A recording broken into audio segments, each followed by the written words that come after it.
Here we go with another AFL Fantasy team analysis video for 2025. Today we're going down to hell and we're having a look at the Melbourne Demons.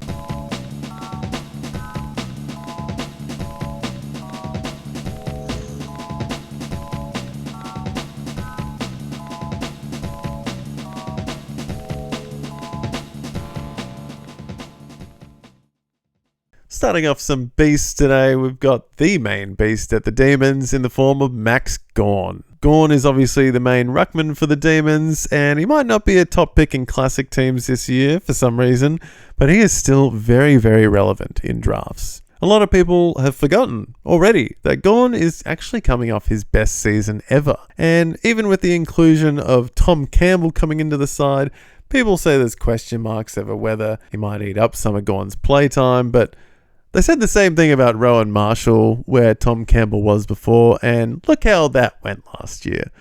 Rowan Marshall was the best ruckman in the league. I don't think Tom Campbell's going to make any impact on Gawn's output this year. I think Gawn is going to be totally fine. It's his team. The only thing Gawn really has going against him is time, because he is 33, turning 34 this year. But I still think there is plenty left on the clock for the big bearded demon. I don't see why you wouldn't pick him in the first round of drafts, because, yeah, he is a dominant force and there is absolutely almost no risk apart from he's getting on a bit in years. But as we've seen, ruckman can dominate well into their 30s and he could do it again this year. The big beast who's going to get back up there this year is going to be Christian Petracca, I reckon. He had a very off year last year with a serious rib injury and a punctured spleen as well as facing scrutiny for his approach to the rest of the season after this injury. So it's a very strange year for old Petracca, but I hope this is all behind him, and it looks like it is by the way he's come back to the preseason. Looks like he's in absolutely tip-top shape and he's ready to get back to his old ways, hopefully. And let us not forget what those old ways were.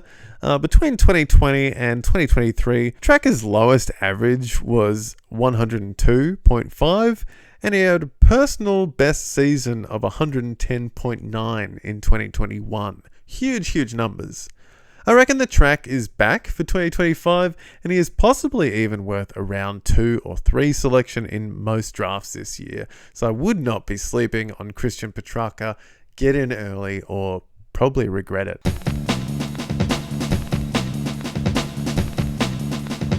Alright, a few breakouts and sleepers here, and I reckon Christian Salem is one that people should be putting a bit further up their draft boards this year. He's another who has lost a lot of game time over the years to injuries. He's also subbed off twice last year, and one of them was on a score of 5. He came back and finished the year very strongly with a final 3-game average of 95.6. And let's not forget, between 2019 and 2021, Salem was close to a top 10 defender, where he averaged around the 90 mark very consistently. So far it seems he's having an uninterrupted preseason and could be a very handy option on draft day if you have left your defense a little thin early, but I wouldn't wait too long on Christian Salem. He could get back close to that 90 average again. Trent Rivers is another one who had a bit of a breakout last year, so yeah, is he going to pop again? I think he very well could, because last year between round 13 and 21, Rivers averaged 98.1 after getting a huge boost in CBA numbers.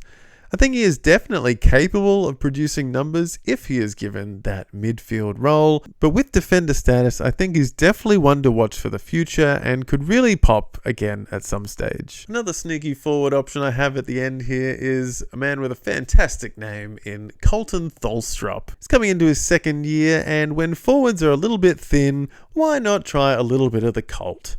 He's got fantastic hair, stunning sunnies. Oh yeah, and he's a pretty sneaky small forward too. He had some pretty impactful games at the back end of the season, but he was also subbed off once with a score of 16.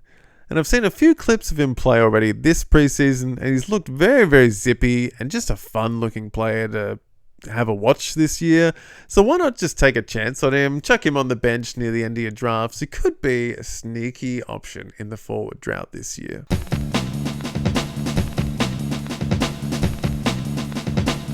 Now on to what I think are some of the most exciting rookies coming through from last year's draft at the Melbourne Demons this year. The first one I'll talk about is Harvey Langford, who was the Demons' first pick in the 2024 draft. Very, very keen on Langford for the future. He's just a big premium on-baller, and he averaged 107 at Coates Talent League level last year and 119 in the Under-18 National Championships against all the best kids in the country. 119 average. Pretty amazing.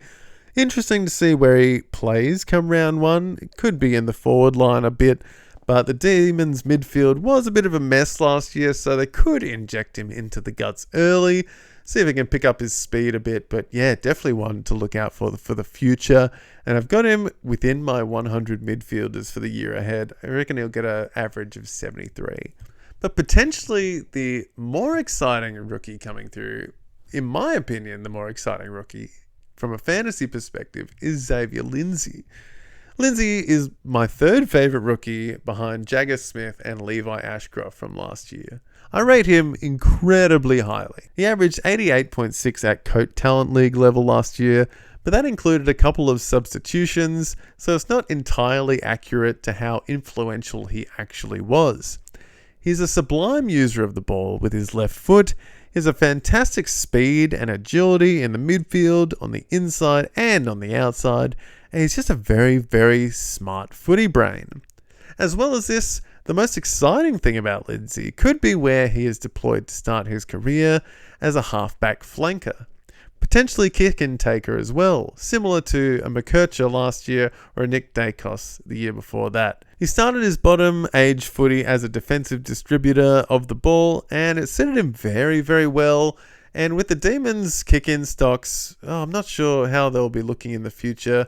I think he will be a sneaky option down back, and he will be taking some kick-ins this year. So it could be a very, very sneaky chance, especially if he picks up dual position status by round 6 or round 12. Definitely one to chuck on your bench at the end of drafts.